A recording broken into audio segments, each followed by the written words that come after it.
பெருசாக போட்டுருவோம் கொஞ்சம். ஃப்ரெண்ட்ஸ், நீங்கள் டேயோட ஹைன்னு பார்த்தோம்னா 46,249, லோன் பார்த்தீங்கன்னா 46,558. இப்போ லெவல்ஸ்னு பார்த்தோம்னா இந்த இடம் ஒரு ஸ்ட்ராங் சப்போர்ட்டாக இருக்க வாய்ப்பு இருக்கும். இந்த இடம் ரெசிஸ்டன்ஸாக இருக்க வாய்ப்பு இருக்கும். இது பிரேக் பண்ணும் பட்சத்தில் மார்க்கெட் வந்து மேல் நோக்கி போக வாய்ப்பு இருக்கும். அது எப்படி மூவ்மெண்ட் சொல்கிறேன், அதுக்கு முன்னாடி இந்த லெவல்ஸ்லாம் முடிச்சிடுவோம். அதுக்கு அடுத்த லெவல்ஸ்னு பார்த்தீங்கன்னா இந்த இடமா இருக்கும். இந்த இடம் பார்த்தீங்கன்னா 46,466, 46,466ங்கிறது இந்த லெவல்ஸாக இருக்கும். இப்போ ஓகே, அது என்னோட மூவ்மெண்ட்ஸ் என்ன மாதிரி வாய்ப்புன்னு பார்த்தோம்னா, இந்த ஒரு வேளை ட்ரெண்டில் என்ன பிரேக் பண்ணிச்சுன்னா மார்க்கெட்டை பொறுத்தளவுக்கு இப்படி போகிறது வாய்ப்பு இருக்கும். அதாவது 46,466 அந்த ரேஞ்ச் வரைக்கும் போகிறது வாய்ப்பு இருக்கும்.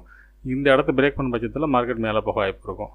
நாளைக்கு நடக்கிற அந்த 2 மணி நேரம் ட்ரேடில் இது இவ்வளோ தூரம் வந்தால் நகரமானு சொல்ல தெரில. நம்ம டேக்குள்ளே செட்டப்பை சொல்லிவிடுவோம். ஒருவேளை இந்த 45,484 அப்படின்னு ஒரு லெவல்ஸ் கொடுத்துருக்கோம். அதை பிரேக் பண்ண பட்சத்தில் மார்க்கெட்டை பொறுத்த